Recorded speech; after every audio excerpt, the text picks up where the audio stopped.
Pessoas conhecidas, né? Boa noite, boa tarde não, boa noite.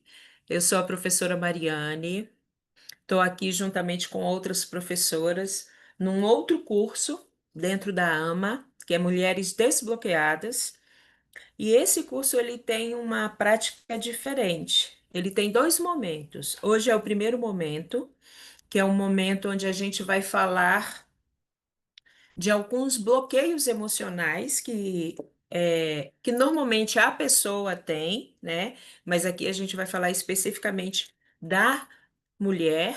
Então, esse primeiro momento a gente vai fazer uma explanação, a gente vai apresentar algumas informações, e eu fico muito feliz de saber que quem está nesse grupo, ou pelo menos algumas pessoas, né, já fizeram outro curso. Porque isso facilita muito, Lu, o desdobramento do curso, né? O andamento que a gente vai dando para esse curso.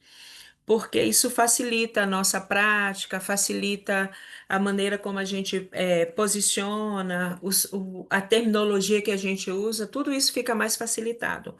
Depois, nós vamos ter a parte da terapia em grupo. Essa aula de hoje, ela é gravada e ela será disponibilizada. O segundo momento, ele não é gravado, porque é a parte da terapia propriamente dita, uma terapia que a gente vai fazer em grupo. Então, no final da aula, eu vou trazer algumas informações para vocês. Vocês vão pensar sobre isso.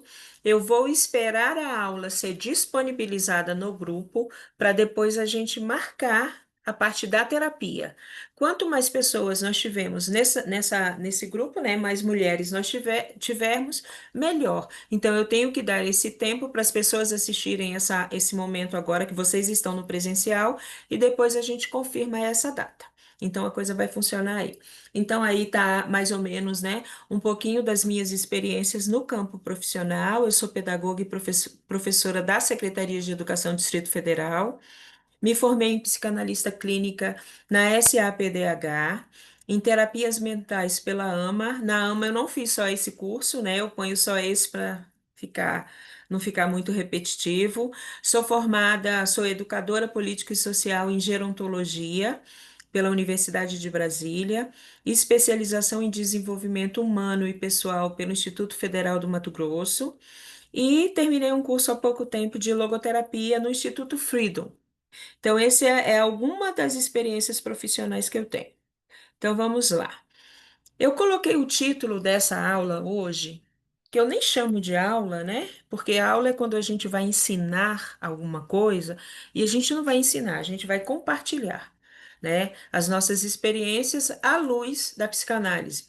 Então, desvendando os bloqueios emocionais. O bloqueio emocional é uma realidade na nossa vida, enquanto pessoa, tá? Mais ainda em relação à nossa vida enquanto mulher, em função do histórico que a gente tem, né, de submissão, de opressão, de um patriarcado num país, né, no mundo em geral, mas no nosso país ele ainda é muito forte. Então, dentro desse histórico, que a gente já abordou bem especificamente no Terapia para Mulheres, a gente vem percebendo que esses bloqueios emocionais, eles vão tirando uma coisa importante que é a nossa qualidade de vida. Nós vamos ficando emocionalmente sobrecarregadas. E o que que é um bloqueio? É um obstáculo que existe para o transcurso emocional fluir. Então, se a gente observa um rio, o rio tem lá o seu percurso, né, que ele tem. Se tiver uma tora de madeira ali, maior do que o fluxo de água, essa tora de madeira vai ser o bloqueio no curso desse rio. A parte emocional também tem isso. Então, quando nós passamos por determinados traumas, né, e a gente vem falando detalhadamente sobre essa questão do trauma, aqui a gente vai falar de uma maneira mais ampla. Esse trauma vai fazer exatamente essa função da tora de madeira para o rio. Então, esse trauma vai bloquear o fluxo de energia que a gente tem, transformando isso num bloqueio emocional. E, logicamente, esses bloqueios sempre vêm na nossa vida na forma da dor, do sofrimento, de algo que aconteceu na nossa vivência, não é? Pode ser na infância, pode ser na fase da segunda infância, na fase da pré-adolescência ou adolescência, na fase adulta, né? Na fase já de uma pessoa mais experimentada também existem bloqueios, mas a grande parcela deles se dá no início da nossa trajetória de vida, né? Até a fase adulta se tem muito bloqueio emocional, porque as experiências são muito dolorosas. As pessoas ainda estão buscando se emancipar, né? Se edificar enquanto pessoas. Então, os aprendizados, eles são muito conflituosos. Então, vamos lá. Olha só, bloqueio emocional. E é sempre importante a gente fazer a parte da definição, né? Que é para a gente entender bem. É um mecanismo de defesa que muitas pessoas desenvolvem com o tempo, após passarem por situações traumáticas e impactantes dentro de suas relações, podendo ser amorosas ou não, né? É importante também a gente desmistificar que o bloqueio emocional só vem de uma relação amorosa. Não, vem de relações. Então, em qualquer ambiente que a gente se relacione, seja ele a família, o ambiente profissional, o ambiente religioso, o ambiente entre amigos, pode haver situações que gerem traumas, tá? Em função de quê? Das dificuldades que nós temos, gente, de estabelecer, às vezes, os limites, né? É muito comum a gente ver, por exemplo, no campo profissional, pessoas na condição de chefia abusando, né, dos seus empregados, subalternos, seja lá o nome que a pessoa for ter, pedindo e solicitando uma demanda de profissional que vai além da carga horária e defendendo que você tem que vestir a camisa ali daquela empresa, né? E isso é meio que uma. Meio não, isso é totalmente abusivo, porque se você está ali, você recebe por uma carga horária, é evidente, gente, que toda regra tem exceção. Vai acontecer em algum momento algumas demandas que vão necessitar que você estenda o seu horário. Mas isso é eventualmente. Se isso é regra, isso já é uma relação abusiva e isso tem gerado um adoecimento que se chama burnout. As pessoas estão chegando num ponto em que o ambiente profissional estão desestabilizando o campo profissional e gerando uma angústia, por quê? A pessoa se vê num conflito, ela precisa do trabalho, mas aquela demanda profissional está desgastando ela demais. E não é uma coisa que fala, a pessoa não valoriza o trabalho, não, é porque chegou no limite, foi uma situação abusiva. Aí vem a informação. Esses bloqueios emocionais impedem que a pessoa sinta e se aproxime de tudo, inclusive de outras pessoas que poderiam lhe fazer muito bem. Então, o bloqueio emocional, o grande problema dele é que a pessoa vai ficando tão acabrunhada, tão fechada, tão em si mesmada, né? Cheia de mania, tão aterrorizada com a relação que ela se fecha. E aí é que está o problema. Porque esse bloqueio emocional, ele só pode ser superado se ele vier à tona. Enquanto ele está guardado, enquanto ele está encoberto, ele é ainda maior do que o que a gente supõe, tá? Porque é uma prática que a gente aprende muito e fala muito dentro da psicanálise. Tudo aquilo que não é dito é ainda mais conflituoso. À medida que a gente vai conseguindo elaborar no nosso pensamento, depois na nossa fala e na nossa forma de agir aquela situação, aquilo se torna menor do que é de fato, a ponto da gente conseguir ressignificar e conviver com aquela situação, que às vezes vai ser passageira, né? E a gente espera sempre que a situação traumática não seja repetitiva, recorrente, mas que a gente se fortaleça para conviver e ressignificar aquela situação que é dolorosa, né? A pessoa acaba evitando as próprias emoções, sufocando-as intimamente. E sufocar a emoção, gente, é horrível, porque você não pode ser uma pessoa autêntica, né? Eu dei o exemplo da questão profissional. Vamos pegar um ambiente, familiar. Imagina você dentro do ambiente familiar, você ter que estar mascarando o que você está sentindo para que isso não incomode as pessoas. E é muito interessante isso. Hoje, as relações, a relação marido e mulher, ou de casais, de companheiros, seja lá quem sejam essas pessoas, ela busca que as pessoas tenham uma fidelidade um ao outro no sentido de colocar, expor o que elas estão sentindo, né? Minha mãe sempre fala que coração é terra que ninguém pisa. Então, eu não consigo, por mais que eu me esforce, eu não consigo saber na totalidade o que a outra pessoa sente, a menos que ela fale. Se essa pessoa não tem a prática do falar, a pessoa do outro lado que se relaciona, ou as pessoas que se relacionam, elas têm dificuldade de se situar. Então, é muito interessante que, dentro da natureza de personalidade de cada pessoa, todo mundo que conviva busque o diálogo, sem medo de que a nossa fala possa causar decepção no outro. Vai causar? Lógico que vai, gente. Mas isso não significa que a outra pessoa vai embora da sua vida. Por quê? Se a gente. Não existe nenhum relacionamento nenhum que não tenha decepções no meio dessa convivência. Só que a gente tem que conviver com elas, sabendo que aquilo que nos une à pessoa é muito maior do que aquilo que nos afasta, vamos dizer assim. Ninguém aqui é super mulher, ou super herói, ou super isso. Não, somos pessoas comuns, carregando as nossas dores, buscando superação dessas dores, e é importante que a gente conviva com isso, para que isso não cause exatamente esse bloqueio, tá? Então é importante que a gente pense nisso. E aí eu botei duas imagens que eu considero sempre muito importante aqui. Essa primeira aqui, né?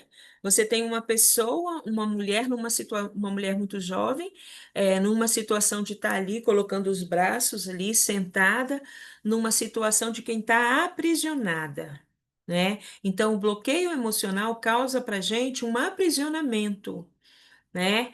E essa outra imagem é uma imagem que tem uma questão aqui de uma imagem desfocada. Então a pessoa vai perdendo a coisa mais importante, que é a individualidade. Ela vai fugindo dela mesma, ela vai se perdendo. É como a gente às vezes ouve muito: ah, eu já não sei mais nem quem eu sou. Porque a pessoa está tão sobrecarregada e está tão pesada que ela vai se distanciando dela mesma.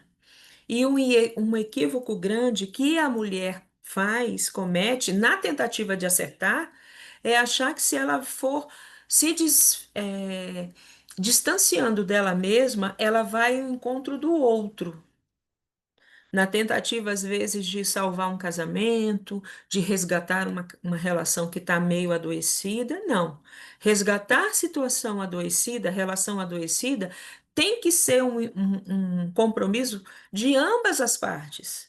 Não pode botar essa conta só na figura feminina, porque é muito pesado e não é justo. Então, é importante que se sente, converse, pondere, sinalize que determinadas situações não estão fluindo bem e que precisam ser trabalhadas. Essa é a melhor forma. É fácil? Não é. O que serve para mim serve para Sandra? Não. Cada um vai ter que buscar a sua forma de agir, como é que eu vou me conduzir na minha relação.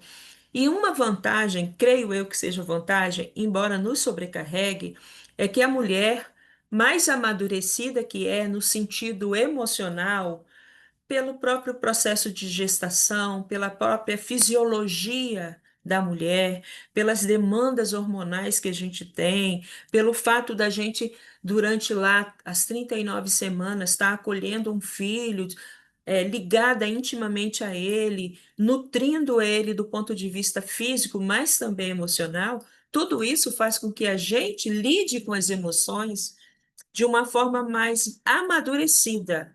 Então, muitas vezes, o nosso companheiro, ele só não pode estar, gente, de braço cruzado. Mas se ele se movimenta na direção de que quer acertar, não, eu quero te ouvir para você, ainda que no início eles tenham dificuldade de aceitar as críticas, porque isso acontece também, nem sempre aquilo que a gente coloca eles aceitam num primeiro momento, a gente precisa fazer isso, com a habilidade que a gente tem que ter.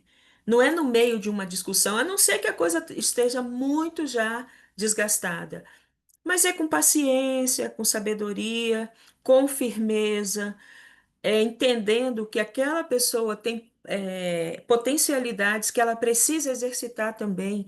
É um trabalho, e eu descobri isso dentro da minha cabeça. Isso não tem base científica, tá, gente? Isso é base só mesmo do dia a dia. Que nós somos grandes, terapeutas em potencial, porque nós fazemos isso o tempo todo dentro de um seio familiar, sermos mediadoras diante dos conflitos. A gente só não pode esquecer que a gente não é super mulher, mas mediar esses conflitos é muito comum que a figura feminina faça isso. E faça isso com destreza. Agora, também não podemos nos esquecer de participar as outras partes, sejam os filhos, seja o esposo, seja a companheira, seja quem for, que a gente precisa também da cooperação das outras partes envolvidas, tá? Isso não é para nós ficarmos envaidecidas, é só para a gente estar atento, porque a natureza feminina ela vai abarcando muitas coisas e daqui a pouco a gente não está cuidando nem dos outros nem da gente mesmo, porque está havendo uma sobrecarga, né? Então, ali, como surgem os bloqueios emocionais? Né? Após episódios traumáticos, é comum surgirem sentir-se insegura ou culpada. Então, a insegurança e a culpa são dois sentimentos que aparecem quase que concomitantemente, junto, tá? Eu fico insegura e ao mesmo tempo eu me sinto culpada daquela situação, tá? Negligenciar o autocuidado, aquela questão de que eu tô tão sobrecarregada, eu tô tão culpada, eu tô tão insegura que eu esqueço de cuidar de mim mesma. Isso é o inconsciente fazendo um trabalho de punição, autopunição. Eu me distancio do autocuidado porque eu tô tão insegura, eu tô tão culpada que inconscientemente eu venho num trabalho mesmo de autopunição, num processo, gente, inconsciente. É por isso que a gente não vence um bloqueio emocional sem uma intervenção terapêutica. A gente vence, mas a gente precisa de cuidados, né? Do profissional, do nosso compromisso conosco mesmo, da nossa disciplina para que a gente supere essa situação. Não demonstrar interesse por nada. Uma coisa que se chama apatia. Você fica ali, você abandona as coisas que você gostava de fazer, deixa de fazer, sem nenhuma razão. Então, vamos dar um exemplo: atividade física. Uma coisa que, além de ser importante, né? Algumas pessoas já têm incorporado a sua rotina de vida. Se você começa a ficar insegura, culpada demais, e aí você fala: não, hoje eu não vou, amanhã eu não vou, depois eu não vou. Então você está demonstrando um desinteresse por algo que você era motivada a fazer. Então tem que estar atenta a isso. Isso não vem gratuitamente, tá? A tomada de decisão, não saber tomar decisões. É impossível que nós não tenhamos essa prática. Todo mundo, por mais inseguro que seja, toma suas decisões. Se você é uma pessoa que deixa tudo para depois, não, amanhã eu vou. Não, depois eu vou. Semana que vem eu vou. Então, existem demandas tão pesadas em relação à procrastinação que a pessoa às vezes ela fica protelando, por exemplo, um tratamento dentário que ela está fazendo. Ela vai desmarcando as consultas, vai passando para outra semana. Nunca é de uma semana para outra, normalmente leva mais tempo para reagendar. E aí a pessoa fica 2, 3, 4 meses sem ir dar continuidade a um tratamento que ela necessita. Então, quando ela chega lá depois desse tempo, a situação já não está do jeito que estava da última vez, porque já se passaram meses. E isso é por quê? Porque às vezes a pessoa, além de ter o desconforto, né, a pessoa está numa demanda emocional muito pesada e ela não tem coragem de enfrentar isso. Ela não consegue, gente, às vezes, nem identificar. Porque o enfrentar é o momento posterior ao identificar. Se a gente não identifica, o que que a gente vai enfrentar? Não sabe nem o que tem. Então, é importante que a gente esteja atento a nós mesmas. Cada um de nós se conhece bem. Então, tem que saber que durante um dia eu tenho as minhas preferências. Então, a pessoa começa a se esquivar das amizades, começa a não realizar as tarefas que tinha na responsabilidade dela, evita ter contato com o outro, fica muito em si mesmada, fica muito arredia, fica mais em casa, evita pessoas, evita grupos. Então, a gente tem que estar atento a isso, porque isso é alguém que está fugindo de alguma coisa. Então, o não encontrar com o outro é um processo inconsciente de autoproteção. Então, a gente tem que estar bem atenta a essa questão. Compartilhar muito pouco de si mesma é aquela pessoa que às vezes se reserva para não se expor.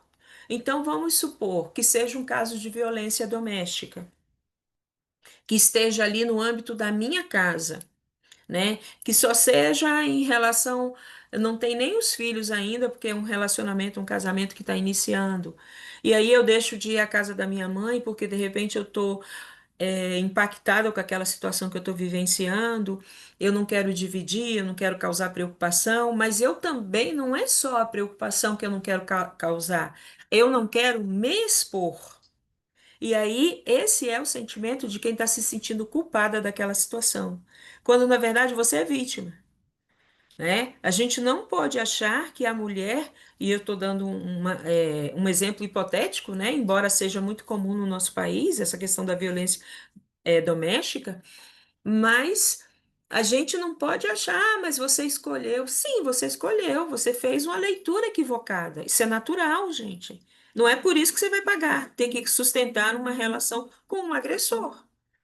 A qualquer momento a gente vai se apropriando das nossas escolhas, das nossas verdades, para justamente a gente conseguir redirecionar o que precisa ser redirecionado. Porque às vezes a pessoa tem uma natureza ríspida, mas não chega a ser um agressor, mas a pessoa está disposta a mudar. A pessoa conversa com você, pede ajuda, busca apoio psicológico, terapia, vai investigar da onde vem essa agressividade masculina toda.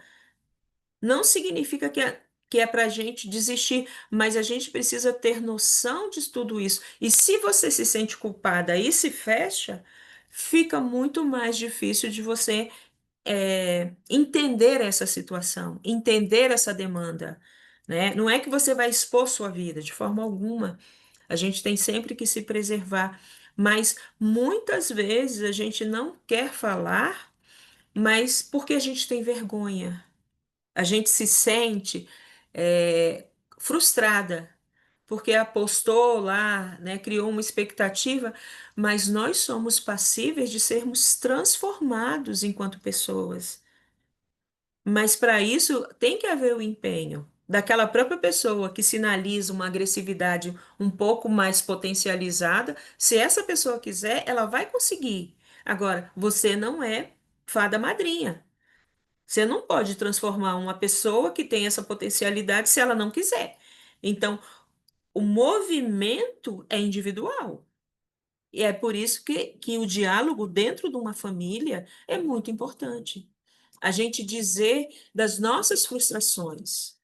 É difícil quando a gente convive com uma pessoa e a gente cria uma expectativa e a gente tem que regular essa expectativa, né? Mas é difícil a gente não ter expectativa, ter o controle sobre as expectativas, porque a expectativa ela vem quase que naturalmente. No entanto, sabendo que nós estamos todos num processo de aprendizagem. um casamento, todo mundo, quando chega no casamento, gente, tem uma visão tão diferente do que é a convivência diária com uma pessoa durante 10, 15, 20, seja lá o tempo que for. Né? Você passa a conviver, você passa a dividir sua vida, e aí a gente não consegue sustentar as máscaras que às vezes a gente usou no início da relação. Porque no dia a dia a gente vai ser quem a gente é de fato. Então é muito importante que a gente perceba, mas que a gente também saiba se conduzir para que a gente auxilie, caso tenha interesse de ambas as partes ali, de sustentar aquela relação e de ser feliz, buscar essa felicidade que a gente não pode perder de vista. Essa ideia de que nós vamos viver, vamos ter uma vidinha de qualquer forma, não, gente. A gente tem que ser ambicioso.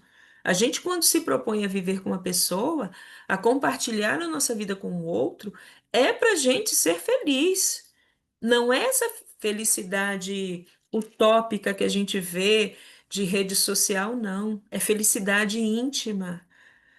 É a gente é encontrar naquela pessoa ao lado uma parceria, né? Uma pessoa, não a cumplicidade de, não, porque cumplicidade me dá a ideia sempre de alguém que talvez me veja fazer alguma coisa que não é boa e que vai encobrir por ser meu cúmplice. Não, é de compartilhamento, de parceria, né?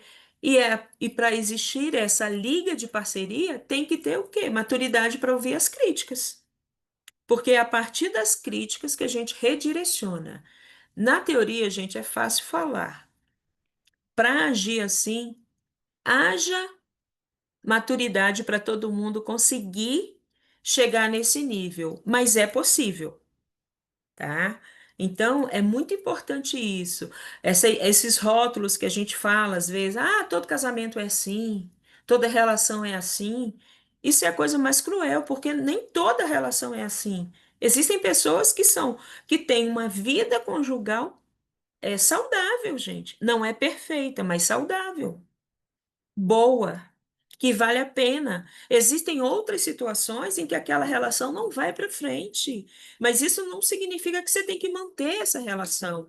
Você tem que avaliar e ver o que de empenho que existe ali das pessoas envolvidas nesse processo. Então, isso é importante. Vamos seguir. Olha só. Eu coloquei aqui mais imagens, né? Essa primeira imagem eu acho muito interessante porque ela tem aí um grupo de pessoas ao redor, essa pessoa aqui no centro sendo o eu, né? Cada um de nós, e essa pessoa está aqui, ó, presa. Criou o quê? Muros. O bloqueio emocional faz exatamente isso com a gente, causa um isolamento. Esse isolamento vai fazer com que a gente aparentemente fique protegido, porque a gente olha para essa pessoa e pensa, né, que ela está protegida. Mas aí o questionamento a ser feito é o seguinte: será que todas essas pessoas que estão ao redor são necessariamente adversários?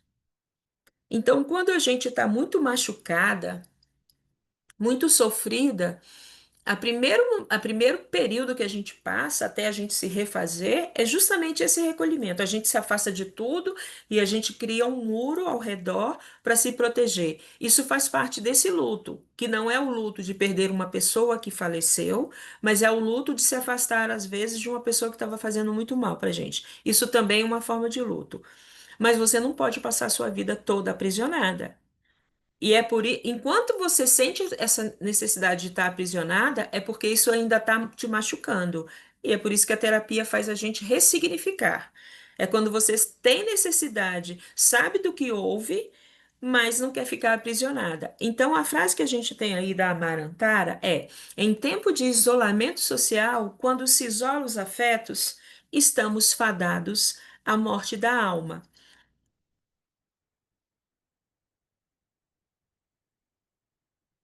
E o que eu acho bem bonito nessa, nessa frase é que ela coloca para gente o isolamento dos afetos, porque se eu não me relaciono com o outro, eu estou protegido, aquele outro não vai me fazer mal, ótimo. Mas também eu vou me afastar de todo mundo, então eu também não vou ser alimentada quando o outro se aproximar de mim para me fazer bem. Então, um cuidado que a gente tem que tomar como terapeuta e também se analisar como paciente são essas verdades. Ah, não, ninguém presta. Homem todo é assim, mulher, todas as mulheres fazem isso. Essa generalização nos leva a cometer equívocos profundos de interpretação e de direcionamento nas relações, principalmente quem for trabalhar com a terapia de casais, né? Então, lógico, se você está machucado, você não está pronto ainda. A gente precisa viver, né, esse luto. Você precisa se reconectar com você. Você foi ferida na sua intimidade, no seu sentimento. Mas você não vai passar a vida toda aprisionada, que ninguém suporta isso. Então, essa dor que você experimentou, ela tem que te amadurecer, para que você não repita os mesmos padrões, porque a gente também não pode se isentar da responsabilidade. Às vezes, a pessoa que chegou na nossa vida já dava sinais de ser uma pessoa agressiva. Só que a gente, no mundo das ilusões, ou pela dependência emocional, ou pela, o medo de ficar sozinho, a gente mascarou aquela situação até que ela se potencializou. Então, a gente, quando vive uma dor profunda, a gente tem que se recolher e aprender com essa dor, fazer a meia-culpa, olhar para o espelho e falar: não, essa pessoa fez isso, isso, isso, isso comigo. Mas por que que eu permiti? Né? Por que que eu não me posicionei? Por que que eu silenciei? Hoje, a mulher tem voz, gente.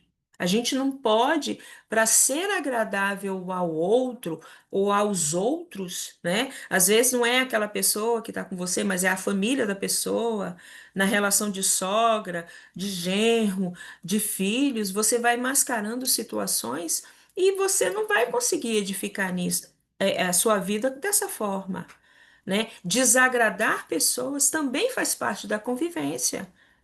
E a gente precisa aprender isso, né? Porque senão a gente o quê? Isola os afetos e fica fadado à morte da alma. O que que é a morte da alma? O lado emocional que movimenta a gente. Nós, sem a parte emocional, somos o quê, gente? Robotizados, automatizados. O que dá sentido à nossa vida. E eu acho muito interessante o Rossando Klinger, ele sempre fala: eu nunca recebo no meu consultório pessoas que estão com crises no sentido só material. Às vezes a pessoa está numa situação material muito precária, mas a motivação que levou é sempre o problema interrelacional, é sempre o problema da convivência, dos afetos. Os afetos nos movem. E a gente tem que amadurecer com esses afetos, né? Então vamos seguindo. Bloqueio emocional cria barreiras. E isso é justamente aquele muro, né? Aquele muro é a barreira. Todos os fatores que foram citados colaboram para que as pessoas queiram fugir das situações da vida tentando se proteger. E aí é que sim, sai evitando pessoas, lugares, passados, fotos. Olha para sua infância, às vezes uma pessoa que passou por um trauma muito forte na infância, se tornou adulta, não conseguiu ressignificar isso tudo, não teve acesso à terapia, e aí quando pensa na infância, é como se não tivesse nada de bom. E às vezes tem mais coisa boa do que coisa que não foi boa. E isso também é uma característica nossa. Nós potencializamos as dores da nossa vida e deixamos elas ganharem espaço no todo, né? Então, eu, por exemplo, quando penso na minha infância, penso, teve coisa difícil? Teve. Teve crise financeira, teve ausência de afeto, teve situações mais dolorosas em determinados períodos, mas não teve só isso, teve o lado bom. Então, se eu não consigo olhar para o meu passado e vê-lo dessa forma, lógico, gente, existem as exceções. De fato, existem um grupo de pessoas que estão muito à margem, do cuidado, que foram negligenciadas enquanto crianças, abandonadas, maltratadas, que não vão poder olhar para a sua infância, e enxergar coisas boas. A maioria das situações vai estar sempre na situação da dor. Isso é real. Mas isso não é predominantemente todo mundo. Então a gente precisa também aprender a ser justo. Muitas vezes a gente vem aí no movimento de culpabilização. Não, eu sou assim porque foi minha mãe que me criou assim, o meu pai também me fizeram um trauma disso, daquilo, outro, e a pessoa não busca ressignificar. A gente tem que entender que os nossos pais, eles vieram também de famílias de dificuldades emocionais. E muitos deles se esforçaram para nos dar o melhor. Muitas falharam, como nós, como mães, como pessoas, como pais, também falhamos com os nossos filhos. A gente não só acerta. Quem acha que só acerta está totalmente equivocado. A gente erra, mas a gente vai adaptando a situação, a gente vai redirecionando. E isso é importante, né? E aí o questionamento, mas será esse o melhor caminho? Quer dizer, fugir das situações para se proteger? Né? Eu sempre falo que uma dos objetivos que eu vejo na terapia, para mim, foi que eu também, durante um período, estive muito encarcerada nos meus muros. E chegou um momento em que eu já estava na terapia há bastante tempo. Eu falei, não, eu tenho que ir de encontro às minhas demandas emocionais. Então, vamos derrubar os muros e vamos criar pontes. E a partir daí, eu sempre tenho a ponte para mim tem sempre uma simbologia muito positiva, né? Enquanto eu estava ali, cheia de muros ao redor, eu estava me sentindo protegida, mas às vezes eu não ia nem de encontro àquilo que me maltratou tanto. Então, na verdade, quando a gente evita uma coisa, você não está seguro, você está distante, ou pelo menos achando que está distante, porque tudo isso está dentro da gente, então não está distante. Quando a gente cria muros, a gente fica com essa falsa ilusão de estar protegido. Quando a gente cria pontes, que a gente vai até de encontro a essas dores que nos marcaram, aí sim a gente começa um processo de ressignificar. Aí sim a gente começa um processo de libertação, né? E fora as pontes que nos levam para movimentos positivos. Porque quando a gente reencontra determinadas dores, que a gente vai se apropriando e na terapia a gente vai dando uma nova interpretação àquela situação que me marcou, não é minimizando aquilo que me marcou, o trauma, não, mas é entendendo que eu não estou mais presa e fixada nessa dor, que o tempo passou e eu quero ser feliz, apesar da cicatriz que aquela dor me deixou. A cicatriz não vai desaparecer, mas eu não vou ficar me fixando e me aprisionando com essa dor. Esse é o sentido do processo terapêutico em nossa vida, né? Então a pergunta é: será esse o melhor caminho? Vamos ver. Qual vai ser, né? Quais são as possibilidades que a gente tem em relação? E aí eu coloquei uma coisa bem diversa, gente, tá? Porque cada um de nós, esse é o processo mais solitário que existe, no sentido de que cada um de nós, na condição de pessoa, de mulher, vai escolher o percurso que vai fazer para se libertar desses bloqueios emocionais, né? A gente tem essa pessoa aqui que vem caminhando. Chega aqui, ela vai ter muitas possibilidades. Ela já atravessou, já passou por aqui, então ela podia vir por aqui, ela escolheu ir para cá. Aí aqui ela está segura e vai seguindo. Não, chegou aqui, já tem outra decisão a tomar. E é isso. Essa figura, ela ilustra que a todo tempo nós vamos fazendo as nossas escolhas de acordo com nossa percepção daquela situação. Então não existem garantias, a não ser a garantia de que a gente não está parado. Enquanto a gente não caminha, né, em busca dessa libertação desse bloqueio, a gente está paralisado. Pode ser que os caminhos sejam os mais diversos, tá? Então, cada um de nós vai realmente. Aqui a gente já tem uma pessoa buscando um caminho que, embora seja meio íngreme, né, tá numa mesma direção. Pode ser que isso tudo dê muito certo, mas às vezes essa pessoa vai ter que voltar e buscar outra direção.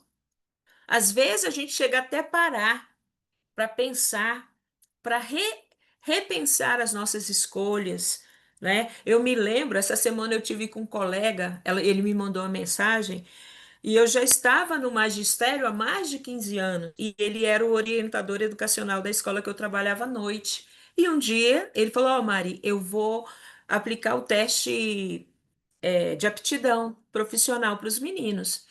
Eu falei, deixa eu fazer. Aí ele olhou para mim e falou, mas você tem dúvidas? Eu falei, não, de repente são tantos talentos que a gente tem que eu quero ver se eu fiz a escolha acertada. Aí ele falou, de antemão, pode até dar outras coisas, mas a educação está muito ligada até pela sua postura. Falei, não, mas me dá isso aqui. E essa semana ele falou, Mari, você lembra quando você quis conferir se você estava no exercício de uma das profissões? E quando ele fez lá, né, computou lá a pontuação que tinha, a primeira que vem é a parte de educação, mas vinham outras habilidades que só depois que eu me aposentei da área de educação, né, embora eu não esteja afastada, eu já concluí meu tempo de sala de aula, mas continuo trabalhando.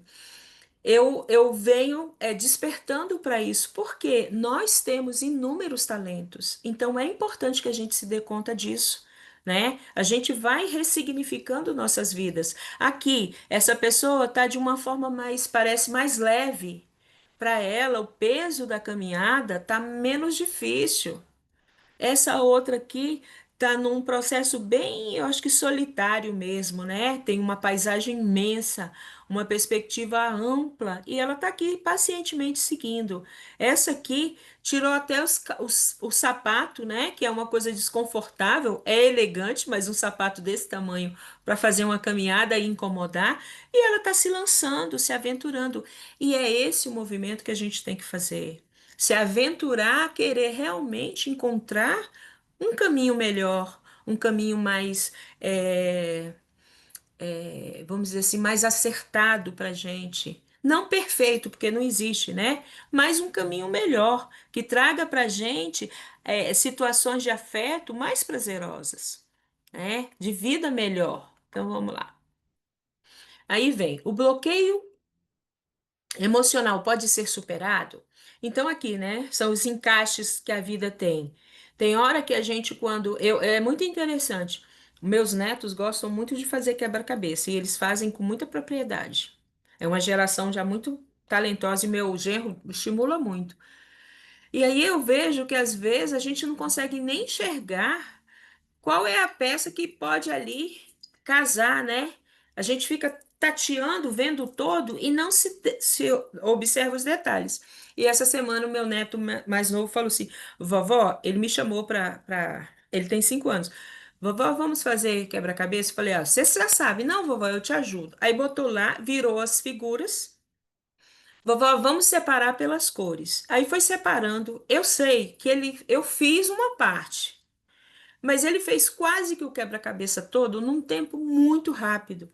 E aí eu fico vendo como que as gerações vão evoluindo, né? O meu pai, eu confesso a vocês que eu acho que a gente dava tanto trabalho, eu e minha irmã. Éramos só duas irmãs nessa época. Com o quebra-cabeça, que ele, para resolver o problema dele, o que que ele fez com as peças? Numerou todas. Então, o objetivo do jogo foi para as cucuias, né? Porque ele entregava numerado e a gente ia fazendo. E aí, eu contando isso pro meu genro, aí o meu genro falou assim: Olha só que loucura que é isso. O negócio é feito para a criança exercitar mesmo, né? Essa parte ali da atenção, mas às vezes o pai estava tão ansioso que a criança não estava conseguindo que já foi numerando. Eu falei: Tá vendo? Eu carrego esse bloqueio até hoje. Talvez os meus netos, com auxílio deles, eu vá ressignificar essa questão. Mas isso é para a gente ver o quanto que práticas que às vezes a gente acha que a gente está ajudando, não está ajudando em nada, né? Então vamos lá. O bloqueio emocional pode ser visto como um mecanismo de defesa que nossa mente usa para evitar sentimentos desconfortáveis. Muitos são os fatores que colaboram para o surgimento dos bloqueios emocionais.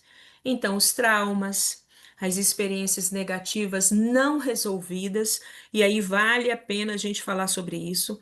Experiência negativa, gente, todo mundo que está na vida tem, mas as não resolvidas. Então, é importante que a gente aprenda que, da mesma forma que eu cuido do meu corpo físico, né? Eu tenho que cuidar da minha estrutura emocional. Então, o que que é uma experiência negativa não resolvida? É quando eu sofro, por exemplo, eu, enquanto criança, meus pais se separaram, foi um processo de separação doloroso, aquele conflito todo me traumatizou e eu já sou uma pessoa mais adulta, mas que ainda não cuidei disso aí. Então eu acabei criando, ah, não vou casar não porque não dá certo. Às vezes esse meu não dá certo não tem a ver com o meu desejo, tem a ver com um trauma que eu não resolvi. Foi uma experiência negativa que eu vivi, mas que eu nunca tratei. Eu vou usar o termo tratar para a gente dar a ideia de que é algo que pode ser cuidado, pode ser superado, tá? A baixa autoestima, né? Aquele processo mesmo que você começa não querer se cuidar, é, vivendo hoje, a gente tem uma sedução muito grande através das mídias sociais, né? As redes sociais, elas nos aprisionam, elas nos dão acesso a muita coisa que é positivo, mas elas também nos aprisionam. Então, hoje a gente está vivendo, por exemplo, a minha cunhada é uma pessoa maravilhosa, mas ela é uma pessoa que quase não sai. Ela vive virtualmente. E aí, às vezes, eu vou falando com ela, eu falei, criatura, vamos sair, vamos para uma festa, vamos para isso. Não, hoje eu tenho um jogo, ela joga muito, né? Tem os grupos que jogam e faz isso, faz aquilo. É uma pessoa que tem um conhecimento tecnológico muito grande de várias coisas, mas tá ali. Ela não convive com o outro. Por quê? Ela se sente protegida virtualmente. Então, a relação dela é virtual, tá? Então a gente não pode esquecer que isso pode acontecer, mas isso tem que ter um certo limite. Quando você prefere viver virtualmente do que pessoalmente, aí temos problemas já. E esses problemas precisam ser vistos, tá? Medo de rejeição ou fracasso, tá? É natural, todo mundo tem. A gente tem inseguranças no campo profissional, a gente tem insegurança quando a gente está terminando um curso que a gente vai fazer alguma coisa, a gente tem insegurança em relação a relacionamentos que estão iniciando, a gente tem insegurança no início da maternidade e da paternidade. Tudo isso é natural. Agora, quando a gente evita de viver com medo desse fracasso, aí a gente já está precisando de apoio. Porque em vários momentos da nossa vida a gente vai fracassar. A gente precisa aprender que a palavra fracasso, ela é uma coisa momentânea naquilo ali, especificamente daquela questão, né? Eu me lembro uma vez, eu sempre fiz isso com meus alunos, a cada final de semestre, de bimestre, a gente fazia avaliação. Pontos positivos, o que que pode melhorar, o que que a gente pode fazer, até com os pequeninos, depois com os meninos mais do segunda fase do fundamental e depois no médio. E aí eu sempre gostei de propor a eles e sempre falei, confie em mim. Aquilo que, ah, professor, mas a gente falar que não gostou da sua aula, a senhora vai marcar a gente. Eu falei, gente, como é que eu vou marcar? Eu já conheço todos vocês, eu não sou uma pessoa tacanha. Eu quero ouvir de vocês. E muitas críticas, com o passar do tempo, eles foram tendo uma relação de confiança. Normalmente eu sempre ficava um ciclo com os alunos, né? Eu nunca fui uma professora de um ano, estar num local, não. Ficava um período, então acompanhava. Às vezes o menino chegava do primeiro ano ao terceiro, ou então do sexto ao nono. Então, eles passavam a ter uma relação de confiança e aí eles falaram, professor, eu acho tão interessante, você sempre está preocupada se tá bom. Eu falei, não, gente, porque às vezes para mim tá ótimo, eu planejei daquela forma. Agora, quem recebe, está recebendo do jeito, está sendo interessante, pode melhorar, pode substituir uma coisa por outra, né? Então é importante a gente estar aí. E aí a pergunta é claro que sim. Então nós temos aqui, gente, né? Imagens que tem mulheres. Essa aqui é uma imagem que eu gosto demais, eu acho ela belíssima. É aquela quando a gente está descobrindo que a gente estando conosco mesmo, é muito satisfatório a nossa convivência com a gente. Não é que eu me basto, não é isso. Mas eu estando comigo, eu vou estar bem. Então eu não preciso, eu só vou ao cinema se eu tiver uma pessoa para ir comigo. Eu só vou comer uma coisa diferente que eu tô com vontade se tiver alguém comigo. Não, gente. A gente tem que fazer companhia pra gente mesmo. Às vezes é ótimo você ir ao cinema sozinho. Às vezes é ótimo você ir fazer uma caminhada sozinho. Ótimo você ir de grupo. É ótimo você fazer atividade coletiva, física, ótimo. Mas se você não tiver ninguém, você vai caminhar sozinho e tira proveito daquilo com a mesma maravilha, com a mesma plenitude. Essa outra aqui também eu gosto demais dessa imagem porque ela mostra aí, ó, um grupo de mulheres de faixa etárias diferentes, de etnias diferentes, mas com uma identidade, uma relação de pertencimento, e a gente precisa ter isso. Uma coisa que eu sempre trabalho muito na terapia com mulheres é essa desconforto que existem às vezes em relação às próprias mulheres, né? As mulheres são muito severas, são muito permissivas com homens, mas muito severas com as outras mulheres, de julgamento, de condenações, e a gente precisa se libertar disso. Eu não sei como é a vida da outra pessoa, eu sei como é a minha. E eu, como psicanalista, aí é que eu tenho que estar mais atento, porque vai chegar no meu consultório, no meu atendimento online, casos e demandas das mais diferentes. E eu preciso estar liberta desses preconceitos, para que eu possa, eu acho que aprimorar e usufruir o máximo que eu possa dessa situação toda, tá? E aí, gente, eu queria. Essa é a parte que a gente vai estar trabalhando dentro do segundo momento nosso. Eu coloquei aí uma estrela, né? Uma estrela de 5 pontas, mostrando que todo ser humano tem 5 dimensões diferentes, tá? Então, a dimensão espiritual, veja bem que eu usei o termo espiritual, eu não falei religiosa, tá? A religião deve ser um caminho para que eu me espiritualize. Nem sempre acontece isso. Existem religiões que estão, ou algumas, né, alguns segmentos de determinada religião estão segregando pessoas e ao invés dessas pessoas estarem espiritualizadas, essas pessoas estão se radicalizando. Existe a dimensão física, que é eu como pessoa, essa pessoa que está aqui com esse corpo físico, fazendo parte desse ecossistema que é a Terra, a minha dimensão social, né? Como eu me relaciono comigo mesma e com o outro, a minha dimensão profissional, né? O que que eu estou fazendo? Eu gosto do que eu faço, eu tenho sonhos, né? Onde eu ambiciono, que percurso que eu quero fazer, eu estou acomodada, eu sinto necessidade. Vamos supor, se eu sou uma dona de casa, eu sinto necessidade de ter outra profissão, de fazer outra coisa, ou essa atividade, ela satisfaz as minhas necessidades, né? E a dimensão familiar. Todas essas dimensões, gente, elas funcionam, vamos dizer assim, simultaneamente, tá? A minha dimensão espiritual, ela vai se estruturando à medida que eu estou na dinâmica familiar, na profissional, na social e comigo mesma. Elas interferem umas nas outras e é sobre essas dimensões que a gente vai ter a nossa sessão de terapia. Então, o que eu quero que vocês façam a partir de hoje, quem está aqui presente?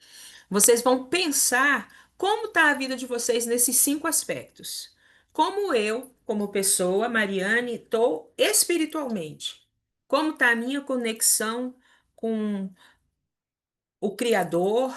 Como é que eu me relaciono? Como é que eu me espiritualizo? Como é a minha dinâmica espiritual?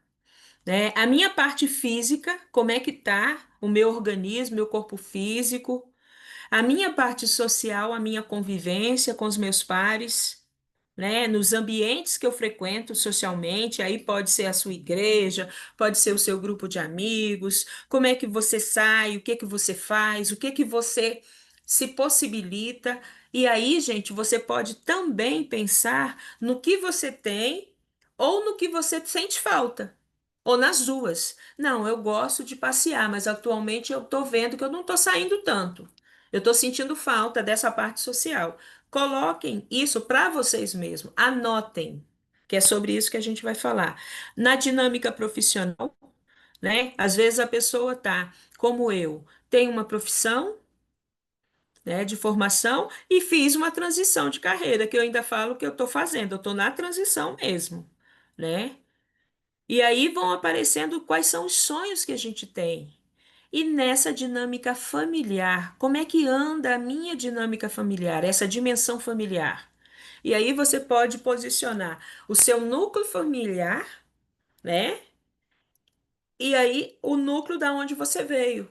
Como é que tá essa convivência com seus pais, com seus irmãos? Se você é casada dentro da sua unidade familiar, é muito importante que vocês olhem para vocês a partir dessas cinco dimensões. Que aí vocês vão ver o quanto vocês vão visualizar. É como se a gente fizesse um retrato de perspectiva ampliada do íntimo de vocês. Porque a partir daí vocês vão ter como é, criar alternativas para aquilo que não está acontecendo da forma favorável. E sejam bem sinceras. Dentro das limitações que o ser humano tem, ninguém tem família perfeita, ninguém vive socialmente intensamente, ninguém é totalmente espiritualizado ou que não tem problemas na parte física ou profissional. Mas isso é uma demanda de vocês. E a partir dessa demanda, a gente vai conversar e ver quantas possibilidades existem nessa perspectiva. Quando a gente, porque às vezes a gente fala assim, erroneamente, nossa, gente, a minha vida tá um lixo. Às vezes você tá com um problema na parte física, você tá adoentado, mas os outros segmentos seus estão funcionando tão bem. E por que que aquela parte física? Ficar doente é ruim? É. Sentir dor é ruim? Ter que fazer cirurgia? Mas, gente, é uma dimensão nossa, não é tudo.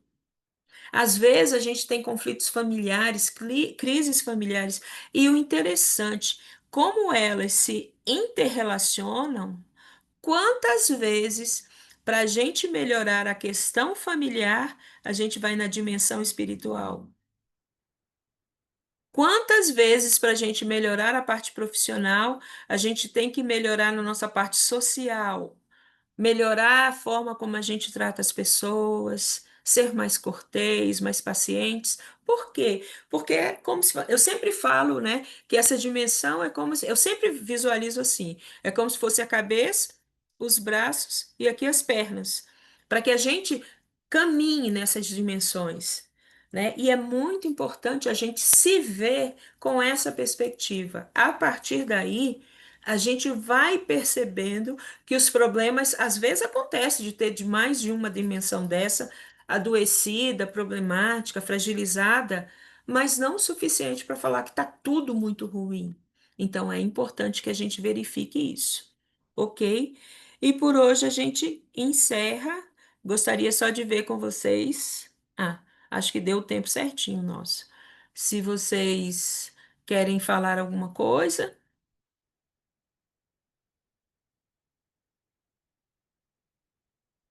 Deixa eu abrir aqui o chat para ver se tem.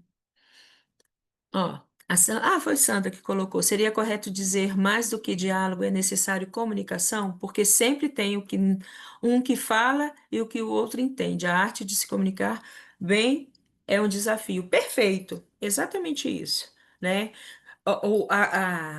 É muito interessante essa percepção que você fez em relação à comunicação, né? Eu falo, mas a forma como o outro ouve depende de várias questões, né? E muitas vezes, eu sempre falo, né, ali que às vezes a minha filha mais nova é de professora de português, e às vezes eu falo, Amanda, a linguagem às vezes é uma fonte de maus entendidos, né? E é mesmo, a gente quer se comunicar e às vezes a gente só fala. A comunicação ela requer uma demanda ainda maior, um esforço para que o outro entenda exatamente aquilo que a gente quer dizer. É por isso que a gente fala e às vezes a gente tem que explicar o que falou, porque a forma como o outro ouve é diferente do que o que a gente diz, porque o outro tem uma outra história, tem uma outra vivência e vai entender de acordo com a sua condição, né? É, Perfeito sua colocação, Sandra. mais do que falar, a gente tem que se fazer entender, né? Porque